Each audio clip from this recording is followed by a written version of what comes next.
একটা বিষয় প্যাডাগজি যদি আপনি ভালো করে বুঝতে পারেন, সেটা আপনার ল্যাঙ্গুয়েজের ক্ষেত্রেও কাজ দেবে, সিডিপির ক্ষেত্রেও ক্লাস দেবে, আর ল্যাঙ্গুয়েজ 2 যেটা থাকবে বা ল্যাঙ্গুয়েজ 1 ল্যাঙ্গুয়েজ 2 দুটার ক্ষেত্রে কাজ দেবে, এবং সিডিপির ক্ষেত্রে প্রত্যেকটা সাবজেক্টে কিন্তু প্যাডাগজির ক্ষেত্রে কিছুটা কাজ দেবে। তো অতি গুরুত্বপূর্ণ কিন্তু ক্লাসগুলো হতে চলেছে, সুতরাং দেখতে থাকুন। তো আজকের প্রথম প্রশ্ন দেখুন, বিকাশের প্রক্রিয়া কখনো শেষ হয় না এই ধারণাটি ধারাবাহিকতার নীতি, আন্তঃসম্পর্কের নীতি, মিথস্ক্রিয়া নীতি না একীকরণের নীতি? কারেক্ট অ্যান্সার কী হবে খুব তাড়াতাড়ি কমেন্ট করুন। তো এই প্রক্রিয়া এবং সর্বশেষে আপনারা বলবেন যে কার কতটা আনসার কারেক্ট হয়েছে, ঠিক আছে? তো বিকাশের ধারা প্রক্রিয়া কখনো শেষ হয় না। তো তার মানে কি বিকাশের প্রক্রিয়া কখনো শেষ হয় না? তার মানে কি এই প্রক্রিয়াটা কন্টিনিউয়াস চলতে থাকে, কন্টিনিউয়াস একটা সিকোয়েন্সে চলতে থাকে, নির্দিষ্ট সিকোয়েন্সে এটা চলতে থাকে। তো যেহেতু চলতে থাকে তার মানে একটা নির্দিষ্ট ক্রমে সে চলতে আছে, তার মানে একটা নির্দিষ্ট ধারায় চলতে আছে, তার মানে সেটা কি ধারাবাহিকতার নীতি, কন্টিনিউয়াস প্রসেস বা ধারাবাহিকতার নীতি আমরা বলতে পারি। নেক্সট কোয়েশন দেখি, ছোট বাচ্চাদের শেখার প্রক্রিয়ায় পিতামাতার ভূমিকা পালন করা উচিত কী ধরনের? নেতিবাচক, সক্রিয়, সহানুভূতিশীল নাকি নিরপেক্ষ? ছোট বাচ্চাদের শেখার প্রক্রিয়ায় পিতামাতার ভূমিকা কীরকম হওয়া উচিত? নেতিবাচক হওয়া উচিত, সক্রিয় হওয়া উচিত, সহানুভূতিশীল হওয়া উচিত নাকি নিরপেক্ষ হওয়া উচিত? Question number 2। ছোট বাচ্চাদের আমরা কী করে শেখাই, এই ক্ষেত্রে পিতামাতার ভূমিকা কেমন হওয়া চাই? খুব তাড়াতাড়ি কমেন্ট করুন তো ভাই। ছোট বাচ্চাদের শেখানোর ক্ষেত্রে আমাদের পিতামাতার ভূমিকাটা কেমন হওয়া উচিত? তো পিতামাতার ভূমিকাটা হওয়া উচিত কি সহানুভূতিশীল। আমরা সহানুভূতিশীলের মাধ্যমে আমাদের শেখাই, অর্থাৎ শিশুদেরকে মায়া মমতা করে আমাদেরকে শেখাতে হবে। শিক্ষার অন্তর্দৃষ্টি তত্ত্বর দ্বারা প্রচারিত হয় গেস্টাল্ট তাত্ত্বিক, পেভলভ, জিন পিয়াগেট না ভাইগোটস্কি? অর্থাৎ এখানে নিচের কোন সাইকোলজিস্ট শিক্ষার অন্তর্দৃষ্টি তত্ত্ব নামে একটা তত্ত্ব দিয়েছিলেন? এটা আমরা সবাই জানি, এটা হচ্ছে গেস্টাল্ট থিওরি। গেস্টাল্ট থিওরিকে শিক্ষার অন্তর্দৃষ্টি তত্ত্ব বলা যায়। শিশুর বুদ্ধিমত্তা বিকাশের 4টা স্বতন্ত্র পর্যায় দ্বারা চিহ্নিত করা যায়, এই কথাটা কে বলেছিলেন? শিশুর বুদ্ধিমত্তা বিকাশ যে হয়, এই শিশুর বুদ্ধিমত্তা বিকাশের 4টি স্বতন্ত্র পর্যায় রয়েছে। তো এই 4টা স্বতন্ত্র পর্যায় রয়েছে, এই কথাটি কে বলেছিলেন? জিন পাইগেট বলেছিলেন, কোহল বার্গ বলেছিলেন, না এরিকসন বলেছিলেন, না তাদের কেউ বলেননি? তো এই কথাটা কি হবে কারেক্ট আনসার? Question number 4। তো শিশুর বুদ্ধিমত্তাকে 4টা শ্রেণীতে ভাগ করেছিলেন, কে করেছিলেন? জিন পিয়াগেট। কী কী করেছিলেন? প্রথমে দিয়েছিলেন তিনি, কি দিয়েছিলেন ভাই? সেন্সরি মোটর স্টেজ, তারপর দিয়েছিলেন প্রি অপারেশনাল স্টেজ, তারপর কি দিয়েছিলেন? কনক্রিট অপারেশনাল স্টেজ, তারপর দিয়েছিলেন ফর্মাল অপারেশনাল স্টেজ। এই 4টা স্টেজ উনি দিয়েছিলেন তার বুদ্ধিমত্তা বিকাশের ক্ষেত্রে। কে দিয়েছিলেন? জিন পিয়াগেট বা পাইগেট। অনুপ্রেরণা এটা শেখার প্রক্রিয়ায় কি করে? অনুপ্রেরণা শেখার প্রক্রিয়া কী করে? খুব তাড়াতাড়ি কমেন্ট করুন, আপনারা কিন্তু প্রত্যেকটা প্রশ্নের আনসার কমেন্ট করবেন। শিক্ষার্থীদের স্মৃতিশক্তি তীক্ষ্ণ করে, পুরনো শিক্ষা থেকে নতুন শেখার পার্থক্য করে, শিক্ষার্থীদের একমুখী চিন্তা করতে বাধ্য করে, তরুণ শিক্ষার্থীদের মধ্যে শেখার আগ্রহ তৈরি করে। তো অনুপ্রেরণাটা শেখার প্রক্রিয়া কী করে? শিক্ষার্থীদের স্মৃতিশক্তি তীক্ষ্ণ করে, পুরনো শিক্ষা থেকে নতুন শেখার পার্থক্য করে, শিক্ষার্থীদের একমুখী চিন্তা করতে বাধ্য করে, নাকি তরুণ শিক্ষার্থীদের মধ্যে শেখার আগ্রহটা তৈরি করে? তো কোয়েশ্চেন নাম্বার 5 কারেক্ট আনসার কী হতে পারে? অনুপ্রেরণা। অনুপ্রেরণা মানে আমরা মোটিভেট যেটা করি, আগ্রহ বা মোটিভেট যাকে বলা হয়। তো মোটিভেট যদি করি তাহলে শিখন প্রক্রিয়া কী হয়? স্মৃতিশক্তি তীক্ষ্ণ করে, স্মৃতিশক্তির কথা আসছে না। পুরনো শিক্ষা নতুন শিক্ষা পার্থক্য আসছে না। একমুখী চিন্তা নয়, আমরা বহুমুখী চিন্তা করতে দেই শিশুদের, ডাইভার্জেন্ট থিঙ্কিং করি, কনভার্জেন্ট থিঙ্কিং আমাদের হয় না। তো এই ক্ষেত্রে কারেক্ট আনসার হবে তরুণ শিক্ষার্থীদের মধ্যে শেখার আগ্রহ তৈরি করা। অর্থাৎ আগ্রহ তৈরি করতে গেলে আমাদেরকে অনুপ্রেরণা দিতে হবে। তো অনুপ্রেরণা যত আমরা বেশি দেব তত শেখনের প্রক্রিয়ায় সেটা আগ্রহ তৈরি করতে সাহায্য করবে। নিচের কোনটি বুদ্ধিমান শিশুর লক্ষণ নয়? নিচের কোনটি বুদ্ধিমান শিশুর লক্ষণ নয়? দীর্ঘ প্রবন্ধ খুব দ্রুত ক্যাম করার ক্ষমতা রাখে এমন একজন, মানে খুব দ্রুত ক্যাম করা বলতে মনে করার ক্ষমতা রাখে এমন একজন, যিনি সাবলীলভাবে এবং যথাযথভাবে যোগাযোগ করার ক্ষমতা রাখেন, যিনি বিমূর্ত পদ্ধতিতে চিন্তা চালিয়ে যান, যিনি একজন নিজের পরিবেশে নিজেকে মানিয়ে নিতে পারে। তো বুদ্ধিমান শিশুর লক্ষণ নয় কোনটি? অর্থাৎ এখানে তিনটা আছে, তিনটা হচ্ছে কি বুদ্ধিমান শিশুর লক্ষণ, আর একটা হচ্ছে বুদ্ধিমান শিশুর লক্ষণ নয়। Question number 6।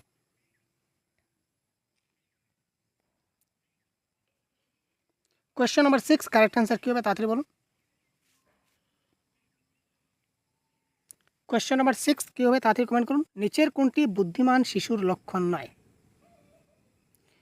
বুদ্ধিমান শিশুরা কী করে? সাবলীলভাবে এবং যথাযথভাবে যোগাযোগ করার ক্ষমতা রাখে, এবং যারা বুদ্ধিমান তারা কী করে? মূর্ত চিন্তা থেকে বিমূর্ত চিন্তাটা বেশি করে।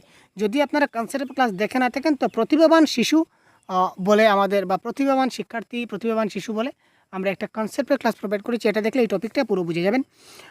তারা কী করে? মূর্ত চিন্তা থেকে বিমূর্ত চিন্তাটা বেশি করে। আর এই ক্ষেত্রে টার্মেন বলেছিলেন যে তাদের বুদ্ধাঙ্ক আইকিউটা কী হয়? 140-এর বেশি হয়। এবং প্রতিভাবান শিশু বা বুদ্ধিমান শিশুরা কী হয়? তারা সৎ, সরল এবং দয়ালু এবং পরার্থবাদী হয়। এই কথাগুলো বলেছিলেন। যেই একজন নতুন পরিবেশে নিজেকে মানিয়ে নিতে পারে সেও বুদ্ধিমান। কিন্তু বুদ্ধিমান ব্যক্তিরা কখনো কোনো কিছু মুখস্থ করে না। দ্রুত ক্যাম করা বা দ্রুত মুখস্থ করা বা দীর্ঘ প্রবন্ধ তারা মনে রাখে না। তারা দীর্ঘ প্রবন্ধকে কী করে? বানিয়ে লিখে ফেলে। ক্রিয়েটিভিটি করে, সৃজনশীলতা তাদের মধ্যে থাকে, তারা কী করে? বানিয়ে লিখে দেয়। দ্রুত ক্যাম করে না বা মনে করে না, মুখস্থ করে না। এক কথায় শেষ। কোন জায়গা যেখানে শিশুর জন্মগত বিষয়ে সর্বোত্তম উপায়ে সংজ্ঞায়িত করা হয়? শিশুর জ্ঞানগত বিকাশ, এটা বিকাশ হবে।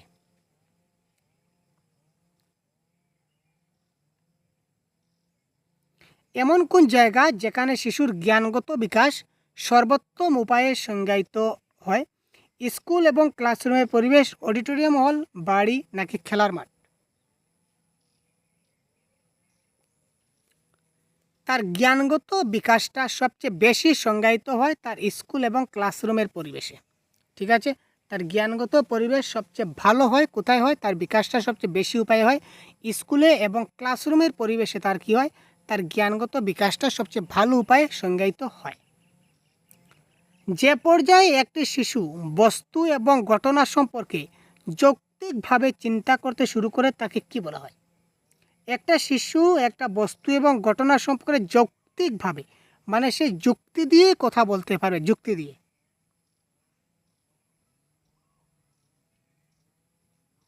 সে যুক্তি যখন তার মধ্যে চলে আসবে, তখন এটা পিয়াগেটের ভাষায় এটা কি হবে? একটা বস্তু বা ঘটনা সম্পর্কে সে যুক্তি দিয়ে কথা বলবে যে স্টেজে, এই স্টেজকে আমরা কি বলবো?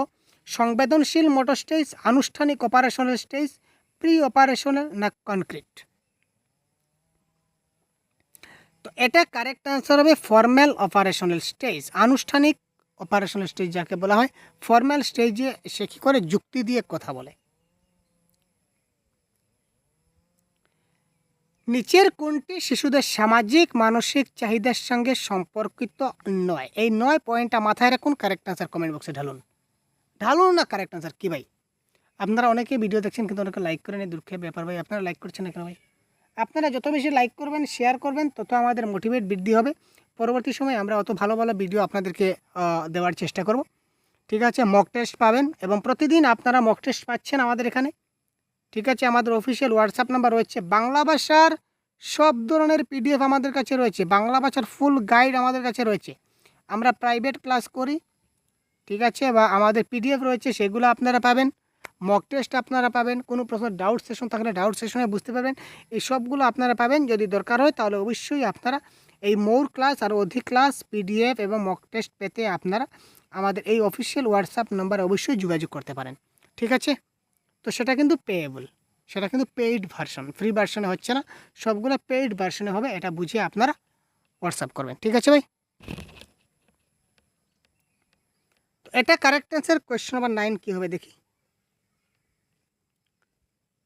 সামাজিক মানসিক চাহিদার সঙ্গে সম্পর্কযুক্ত নয় বলেছে। তো আগে আমরা দেখি সামাজিক মানসিক চাহিদার সঙ্গে সম্পর্কিত কোনগুলা।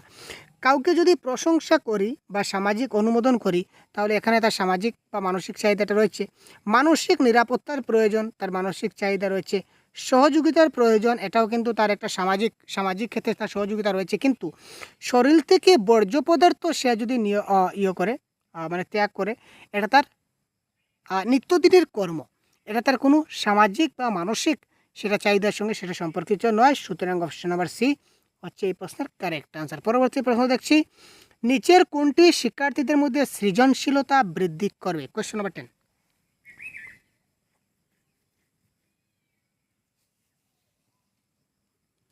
শিক্ষার্থীদের সুশিক্ষার ব্যবহারিক মূল্য শেখানো, প্রশ্ন করার সুযোগ দান করা এবং প্রতিটি শিক্ষার্থীর সহজাত প্রতিভা লালন করা, স্কুল জীবনের শুরু থেকেই অর্জনের লক্ষ্যের উপর জোর দেওয়া, পরীক্ষায় ভালো নম্বরের জন্য শিক্ষার্থীদের কোচিং করানো। তো কারেক্ট আনসার কী হবে? Question number 10। খুব তাড়াতাড়ি কমেন্ট করুন ফার্স্ট।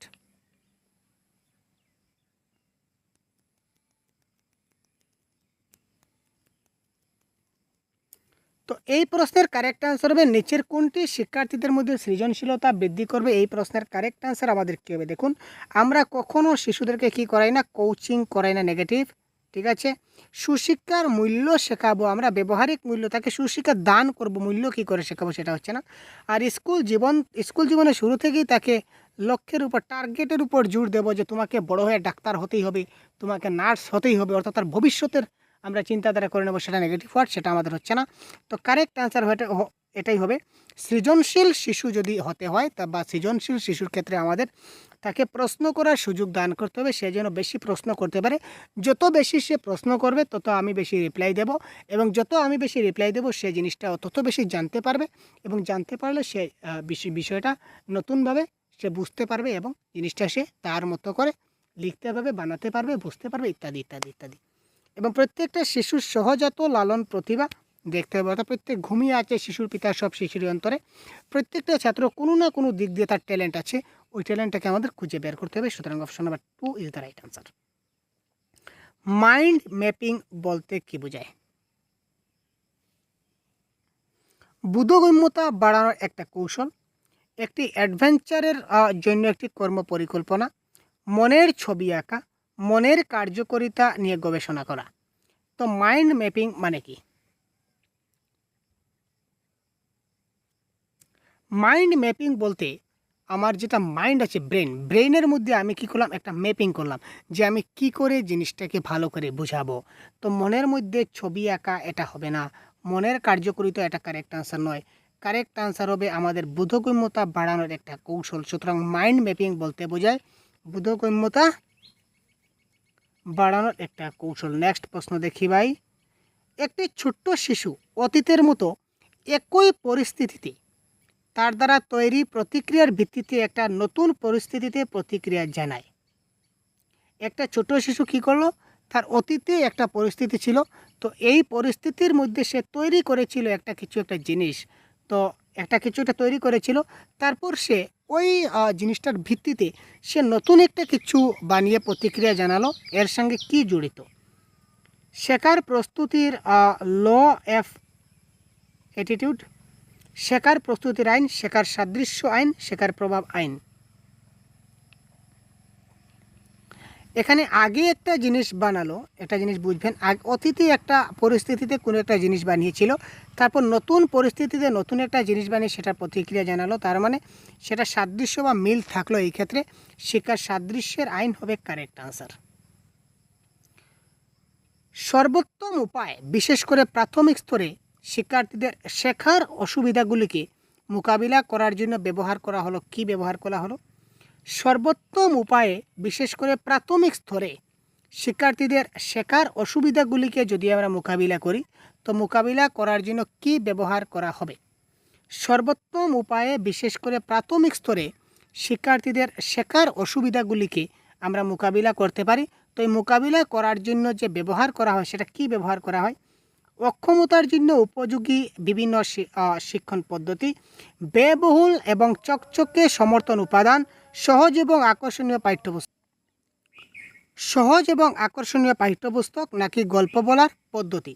তো দেখুন প্রাথমিক স্তরে তার কি হচ্ছে শেখার অসুবিধাগুলো হচ্ছে, তো অসুবিধাগুলোকে মোকাবিলা মানে অসুবিধাগুলোকে যদি সমাধান করতে চাই তাহলে কোথায় অসুবিধা হচ্ছে তার উপযোগী শিক্ষণ পদ্ধতি যদি ব্যবহার করি বিভিন্ন শিক্ষণ পদ্ধতি তাহলে সমস্যার সমাধান হয়ে গেল। আর ব্যয়বহুল মানে কি যে জিনিসের সবচেয়ে বেশি টাকা খরচ হয় বা চকচকে, তো অনেক বেশি টাকা খরচ আমি কোথা থেকে পাবো বা উপাদান কিনবো সেটা হবে না। আকর্ষণীয় পাঠ্যপুস্তক সবসময় আকর্ষণীয় পাঠ্যপুস্তক পাওয়া যাবে না।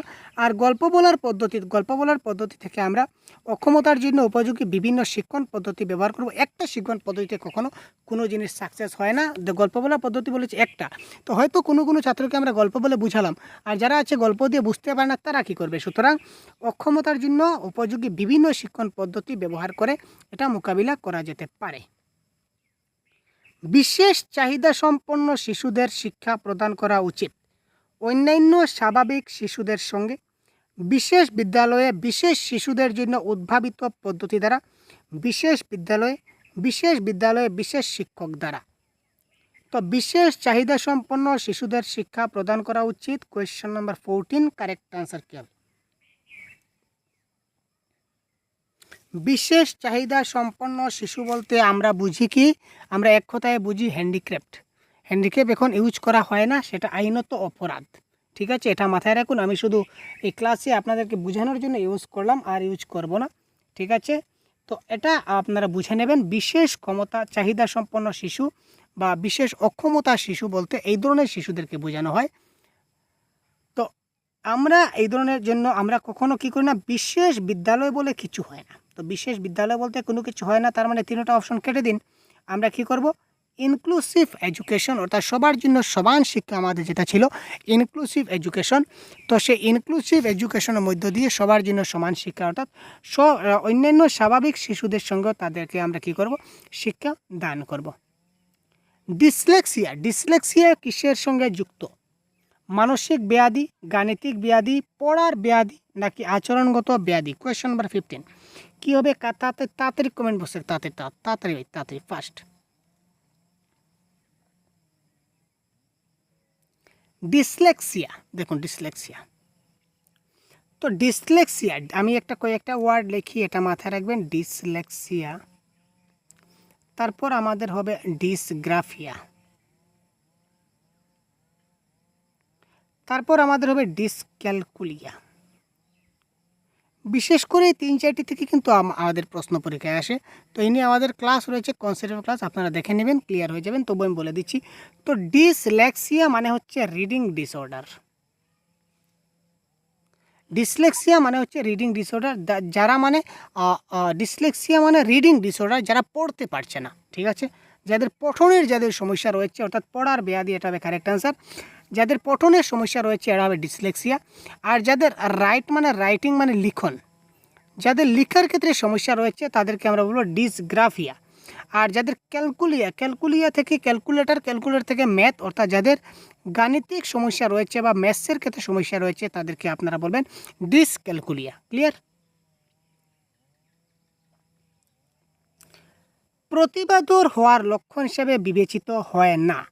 তো নিচের কোনটি একজন প্রতিভাধর হওয়ার বা প্রতিভাবান বা ট্যালেন্টেড বা গিফটেড চিলড্রেন হওয়ার লক্ষণ নয়? বা এখানে নিচের কোন বৈশিষ্ট্যটি একজন প্রতিভাবান ছাত্রের লক্ষণ নয়? এটা প্রশ্ন। সৃষ্টিশীল ধারণা, অন্যদের সঙ্গে মারামারি, অভিব্যক্তিতে অভিনবত্ব নাকি কৌতূহল? একদম ভেরি ইজি কোয়েশন, আপনারা দেখলেই কারেক্ট অ্যান্সার করতে পারবেন। তো এই প্রশ্নের কারেক্ট অ্যান্সার কী হবে তাড়াতাড়ি বলুন।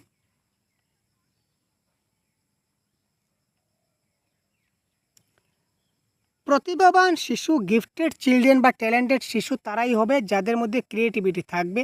তারা কি করে? অভিনবত্বে বিশ্বাসে করে, তারা নতুন কিছু নিজে তৈরি করবে, পুরোনো সিস্টেম তারা মানে না, তাদের মধ্যে কৌতূহল থাকে। কিন্তু যারা প্রতিভাবান শিশু তারা পিএনপিসি করে না। পিএনপিসি মানে বুঝতে পারছেন তো? পরনিন্দা পরচর্চা তারা করে না, কে ভালো কে খারাপ এই নিয়ে তারা চিন্তা করে না। তার আমি নিজে কি বানাবো, নিজে কি আবিষ্কার করব, নিজে কীভাবে করবো এই নিয়ে তারা চিন্তা ভাবনা করে। সুতরাং তারা অন্যদের সঙ্গে মারামারি করে না। সুতরাং অপশন নাম্বার খ is the right answer of this question. Visual deficiency সহ ভি গ্রেডের একজন শিক্ষার্থী ড্যাশ হওয়া উচিত?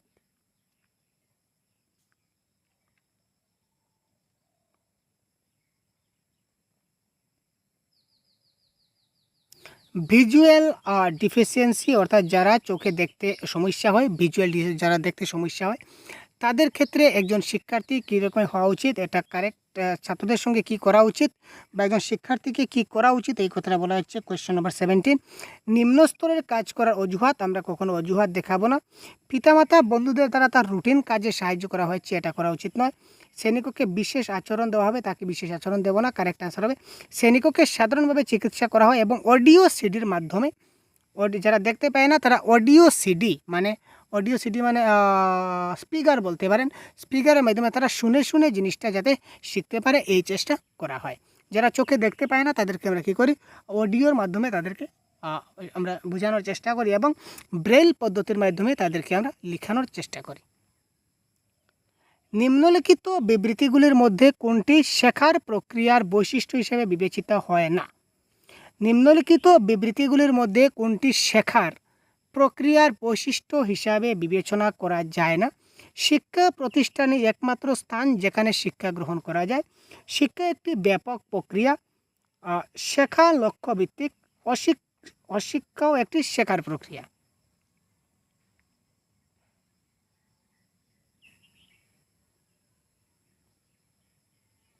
এখানে বলেছে এক নম্বরটা দেখুন, শিক্ষা প্রতিষ্ঠানে একমাত্র স্থান যেখানে শিক্ষা গ্রহণ করা যায়। আচ্ছা, শিক্ষা প্রতিষ্ঠান ছাড়া কি শিক্ষা অর্জন করা যায় না? আমাদের ঘর বা পরিবার, আমাদের হোম বাড়ি, আমরা বাড়িতেও তো অনেক কিছু শিখি, তাই না? অর্থাৎ এখানে বলেছে শিক্ষা প্রতিষ্ঠানই হচ্ছে একমাত্র স্থান যেখানে শিক্ষা গ্রহণ করা যায়। তার মানে শিক্ষা প্রতিষ্ঠান ছাড়া আর কোথাও শিক্ষা গ্রহণ করা যায় না, এই কথাটার অর্থ। তো এটা আসলেই তো ভুল। তো এখানে বলেছে কোনটা বিবেচনা করা যাচ্ছে না, সুতরাং এখানে অপশন 1টা বিবেচনা করা যাচ্ছে না, সুতরাং এই ক্ষেত্রে কারেক্ট আনসার হবে আমাদের অপশন নাম্বার এ। শিক্ষাকে সমৃদ্ধ করা যেতে পারে যদি, শিক্ষাকে সমৃদ্ধ করা যেতে পারে যদি কি করা হয়, কী হবে কারেক্ট আনসার? বাস্তব জগতের পরিস্থিতিগুলোকে ক্লাসে আনা হয়, যেখানে শিক্ষার্থীরা একে অপরের সঙ্গে যোগাযোগ করে এবং শিক্ষকদের সুবিধা হয়। ক্লাসে আরও বেশি করে শিক্ষাদানের উপকরণ ব্যবহার করা হয়। শিক্ষকরা বিভিন্ন ধরনের বক্তৃতা এবং ব্যাখ্যা ব্যবহার করেন।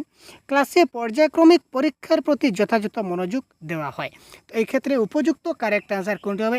আপাত দৃষ্টিতে দেখলে মনে হবে 4টা কারেক্ট অ্যান্সার, 4টা কারেক্ট অ্যান্সার মনে হবে, কিন্তু 4টা থেকে একটাকে আপনাকে বাছতে হবে যেটা বেস্ট আনসার হবে। তো বেস্ট আনসার বা এই ক্ষেত্রে সবচেয়ে বেস্ট কারেক্ট অ্যান্সার কোনটি হবে? কারেক্ট অ্যান্সার হবে অপশন নাম্বার 1, অর্থাৎ বাস্তব জগতের পরিস্থিতিগুলিকে যদি ক্লাসে আনা হয়। এবং সবচেয়ে বড় ভাইটাল পয়েন্ট হচ্ছে কি, পারস্পরিক আলাপ আলোচনা। পারস্পরিক আলাপ আলোচনা, শিশুরা যখনই পারস্পরিক আলাপ আলোচনার মাধ্যমে একজনের সঙ্গে আরেকজনের সামাজিক মেলামেশার মাধ্যমে যখন তারা শিখবে, তখন বাইগোটস্কি বলেছিলেন যে শিশুরা তারা খুব ভালো একটা শিখতে পারে, ঠিক আছে, ভাষা শিখতে পারে।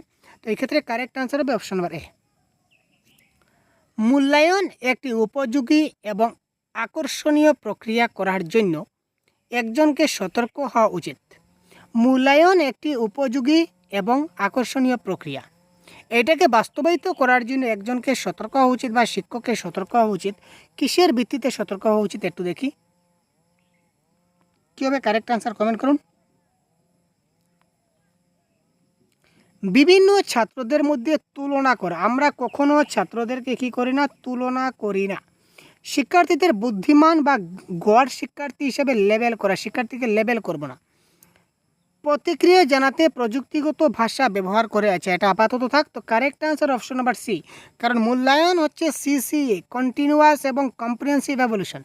তো কন্টিনিউয়াস এবং কম্প্রিহেনসিভ এভলিউশন যখন হবে তখন স্কলাস্টিক এবং কস্কলাস্টিক সীমানা জুড়ে শিক্ষার্থীর শেখার বিষয়ে তথ্য সংগ্রহ করার বিভিন্ন উপায় ব্যবহার করা। অর্থাৎ আমরা যখন সিসি নেব বা মূল্যায়ন নেব, কন্টিনিউয়াস কম্প্রিহেনসিভ এভলিউশন নেব, তখন আমাদের স্কলাস্টিক বিষয়গুলো থাকবে এবং স্কলাস্টিক বিষয়গুলো থাকবে, দুটো জিনিস কিন্তু আমাদের থাকবে। সুতরাং অপশন নাম্বার সি এই ক্ষেত্রে কারেক্ট আনসার। একজন শিক্ষক তার গণতান্ত্রিক প্রকৃতির কারণে ছাত্রদের পুরো ক্লাসে বসতে দেন। কেউ কেউ একসাথে বসে আলোচনা করে বা গ্রুপ রিডিং করে, কেউ কেউ চুপচাপ বসে পড়েন। একজন অভিভাবক এটা পছন্দ করেন না। নিম্নলিখিতের মধ্যে কোনটি পরিস্থিতি সামাল দেওয়ার সর্বোত্তম উপায় হতে পারে? অভিভাবকদের উচিত শিক্ষকের বিরুদ্ধে অধ্যক্ষের কাছে অভিযোগ করা। অভিভাবকদের উচিত তাদের ওয়ার্ডের বিয়োগ পরিবর্তন করা, অধ্যক্ষকে অনুরোধ করা। অভিভাবকদের উচিত শিক্ষকের প্রতি আস্থা প্রদর্শন করা, শিক্ষকের সাথে সমস্যা নিয়ে আলোচনা করা। অভিভাবকদের উচিত শিশুটিকে এই স্কুল থেকে তুলে নিয়ে যাওয়া। একজন শিক্ষক কী করলেন, তিনি গণতান্ত্রিক প্রকৃতির কারণে সবাইকে ফ্রিডম দিলেন। তো বললেন তোমরা যে যেখানে ইচ্ছে এখানে বসো। তারপর শিক্ষার্থীরা যার যেখানে হচ্ছে অনেকে বসলো, অনেকে মিলেমিশে আবার কথাবার্তা করছে, আবার অনেকে কেউ কেউ চুপ আছে। এটা একজন গার্জিয়ান বা অভিভাবক এটা তিনি পছন্দ করলেন না। তো অভিভাবক এখানে কী করলেন, প্রথমত নাম্বার 1 অপশনে দিয়েছে অভিভাবকের উচিত শিক্ষকের বিরুদ্ধে হেডমাস্টার বা প্রিন্সিপালের কাছে কমপ্লেন করা এই টিচারের এগেনস্টে। অভিভাবকের উচিত তাদের ওয়ার্ডের বিয়োগ পরিবর্তন করার জন্য, যে আমাদের এই টিচার লাগে না, এটাকে আমার এখান থেকে সরিয়ে দাও, ট্রান্সফার করে দাও, ওয়ার্ড কমিশনারের কাছে কমপ্লেন করা। অভিভাবকদের উচিত শিক্ষকের প্রতি আস্থা প্রদর্শন করা এবং সমস্যা নিয়ে কথাবার্তা করা। এটা হবে কারেক্ট আনসার, কারণ শিক্ষক ওই কারণেই তাদেরকে একসঙ্গে কথা বলার সুযোগ করে দিয়েছেন তারা সামাজিক মিলামিশার মাধ্যমে অনেক কিছু বিষয় শিখতে পারে।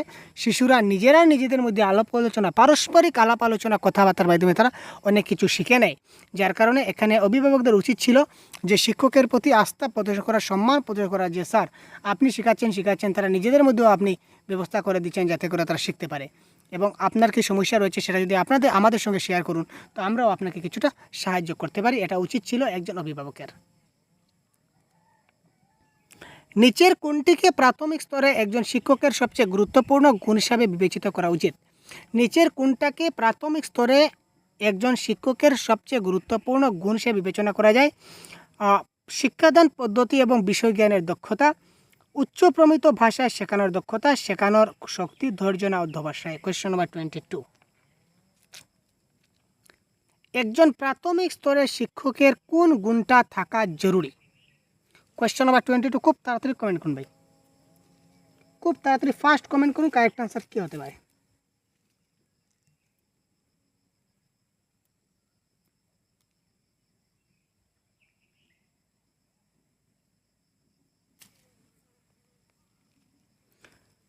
তো একজন শিক্ষকের ধৈর্য এবং অধ্যবসায় থাকা অত্যন্ত গুরুত্বপূর্ণ। একজন প্রাথমিক শিক্ষকের যদি ধৈর্য না থাকে তাহলে তিনি কচিকাঁচা শিশুদেরকে মানুষ করতে পারবেন না, কচিকাঁচা শিশুদেরকে শিক্ষাদান করতে পারবেন না। কারণ কচিকাঁচা শিশুরা অনেক বেশি হইচই, হাল্লা, চিৎকার, গণ্ডগোল এইসব ইত্যাদি ইত্যাদি অনেক কিছু করে। ঠিক আছে, আপনারা স্কুলে গেলে দেখবেন বা অনেকে জানেন এই ব্যাপারটা। তো একজন প্রাথমিক স্তরে একজন শিক্ষক হিসাবে আপনার ধৈর্য থাকতে হবে এবং বিষয়ের প্রতি অধ্যবসায় থাকতে হবে। নিচের কোনটিকে অনুপ্রাণিত শিক্ষার লক্ষণ হিসাবে বিবেচনা করা হয়? শিক্ষার্থীরা প্রশ্ন করছে, শিক্ষার্থীদের সর্বোচ্চ উপস্থিতি, শ্রেণীকক্ষে পিন ড্রপ নীরবতা, শিক্ষার্থীরা নোট নিচ্ছে। শিক্ষার্থীরা নোট নিচ্ছে সেটা হচ্ছে না, শিক্ষার্থীরা পিন ড্রপ সাইলেন্ট পালন করছে মোটেই না, হাইয়েস্ট অ্যাটেন্ডেন্স হচ্ছে সেটাও কোনো কথা না। কথা হচ্ছে ক্লাসটা আমার ভালো হচ্ছে। ক্লাসটা যদি ভালো হয়, আমার পড়ানো যদি ভালো হয়, তাহলে শিক্ষার্থীরা কী করবে, প্রশ্ন করবে যে স্যার ওই জিনিসটা খুব ভালো বুঝলাম, তো এটা কী হলো, তারপর কী হলো, মানে তাদের জানার ইচ্ছাটা বেড়ে যাবে। তো জানার ইচ্ছা কখন বাড়বে? যখন জিনিসের প্রতি আগ্রহ থাকবে, মজা লাগবে, তখন আমার জানার ইচ্ছা বাড়বে। আমরা যখন সিনেমা দেখি, ফিল্ম দেখি, সিনেমা মানে ফিল্ম, আচ্ছা, নাটক দেখি বা কী বলবো সিরিয়াল দেখি, তখন কি হয়, আমরা তারপর কি হলো, তারপর কি হবে একটা মনের মধ্যে একটা উৎসাহ থেকে থাকে, মানে সেটা আরাম লাগে, মজা লাগে। তো এই ধরনের যখনই শিক্ষার্থীরা প্রশ্ন করছে দেখবেন, তখনই মনে রাখবেন যে না, ক্লাসটা সাকসেসফুল হতে চলেছে, অনুপ্রাণিত হতে চলেছে। নিম্ন শ্রেণীতে খেলার উপায় শিক্ষাদান পদ্ধতির উপর নির্ভর করে। শারীরিক শিক্ষা প্রোগ্রামের তত্ত্ব, শিক্ষাদান পদ্ধতির নীতিমালা, বিকাশ ও বৃদ্ধির মনস্তাত্ত্বিক নীতি, শিক্ষাদানের সমাজতাত্ত্বিক নীতি। নিম্ন শ্রেণীতে লোয়ার ক্লাসে খেলার উপায়ে আমরা শিক্ষাদান পদ্ধতির উপর কি নির্ভর করে? কোয়েশ্চন নাম্বার 24, তাড়াতাড়ি কমেন্ট বক্স। এটা কারেক্ট আনসার হবে বিকাশ এবং বৃদ্ধির মনস্তাত্ত্বিক নীতি। শেখার ক্ষেত্রে কারিকুলাম শব্দটি বলতে কি বোঝায়? শিক্ষার ক্ষেত্রে কারিকুলাম বলতে কি বোঝায়?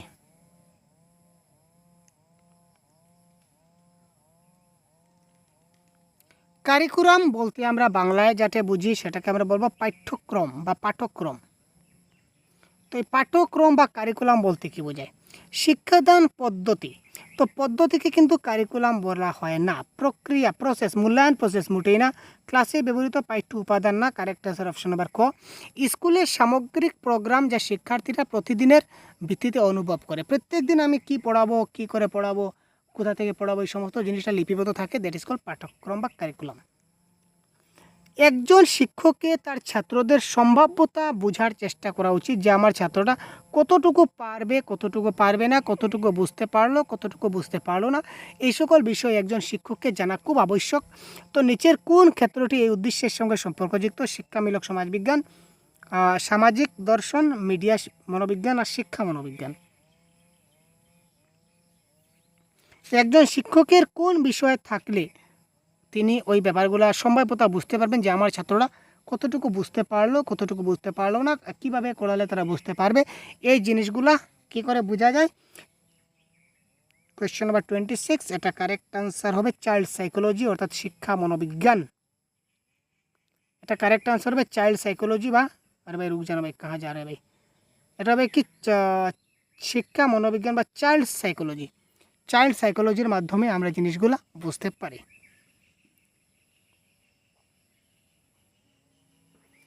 কীর্তিকা বাড়িতে বেশি কথা না বললেও স্কুলে অনেক কথা বলে, এটি দেখায় যে কীর্তিকা একটি মেয়ে, একটি ক্লাসের ছাত্রী আমার, সে বাড়িতে অনেক বেশি কথা না বললেও স্কুলে এসে কিন্তু অনেক কথা বলে। তো এটি কি দেখায়? স্কুলে শিশুদের অনেক কথা বলার সুযোগ প্রদান করে, ওর বাড়িতে মোটেই ভালো লাগে না। শিক্ষকরা আশা করেন যে বাচ্চারা স্কুলে অনেক কথা বলবে, তার চিন্তা স্কুলে স্বীকৃতি পায়। কোয়েশ্চন নাম্বার 26, তো এই ক্ষেত্রে কারেক্ট আনসার হবে তার চিন্তাধারা স্কুলে স্বীকৃতি পায় বা মান্যতা পায় বা প্রাধান্য পায়, যে কোনো একটা অপশনে থাকতে পারে। নিচের কোন পর্যায়ে শিশুরা তাদের সমবয়সী গ্রুপের সক্রিয় সদস্য হয়? নিচের কোন পর্যায়ে শিশুরা তাদের সমবয়সী গ্রুপের সক্রিয় সদস্য হয়? কৈশোরকালে, প্রাপ্তবয়স্ককালে, শৈশবে শুরুতে না শৈশবকালে? তারা কী করে গ্রুপ তৈরি করে, গ্যাং, যাকে বলা হয় গ্যাং এজও বলা হয়, যাতে গ্যাং এজ বলা হয়, সমবয়সী গ্রুপের সদস্য হয়। কোয়েশ্চন নাম্বার 28, নিচের কোন পর্যায়ে শিশুরা তাদের সমবয়সী গ্রুপের সক্রিয় সদস্য হয়? এটা হবে কৈশোরকাল। ঠিক আছে, কৈশোরকালে তারা সমবয়সীদের সঙ্গে বন্ধুত্বপূর্ণ আচরণ করে। ঠিক আছে, তো এই ছিল আজকের আমাদের ক্লাসের সবগুলা প্রশ্ন। কার কতটা প্রশ্ন কারেক্ট হলো কমেন্ট বক্সে জানাতে বলবেন না। এটা ছিল আজকের এই সম্পূর্ণ ক্লাসের আনসার কি। তো সবগুলো ক্লাসের পিডিএফ আমরা দিয়ে থাকি এবং প্রতিদিন আমরা মক টেস্ট আমরা হয়, টোটাল 50টা আমাদের মক টেস্ট হবে। তাছাড়া সবগুলো ক্লাসের পিডিএফ যদি পেতে চান তাহলে এই আমাদের যে অফিসিয়াল হোয়াটসঅ্যাপ নম্বর আছে, অফিসিয়াল হোয়াটসঅ্যাপে আপনারা যোগাযোগ করতে পারেন। এটা কিন্তু পেইড ভার্সনে রয়েছে। এই সবগুলা যে আপনারা মক টেস্ট দেবেন বা প্রাইভেট ক্লাস করবেন বা সবগুলা পিডিএফ যদি পেতে চান, সবগুলো কিন্তু পেইড ভার্সনে রয়েছে। খুব অল্প সামান্য দামে, সামান্য কোর্সে আপনারা সবগুলো নিতে পারবেন। যদি আপনাদের প্রয়োজনে তাহলে অবশ্যই আপনারা এক্ষুনি খুব তাড়াতাড়ি হোয়াটসঅ্যাপ যোগাযোগ করুন আমাদের সঙ্গে। ঠিক আছে, ধন্যবাদ, ভালো থাকবেন। পরবর্তী অন্য একটা ক্লাসে আবার কথা বলছি। জয় হিন্দ।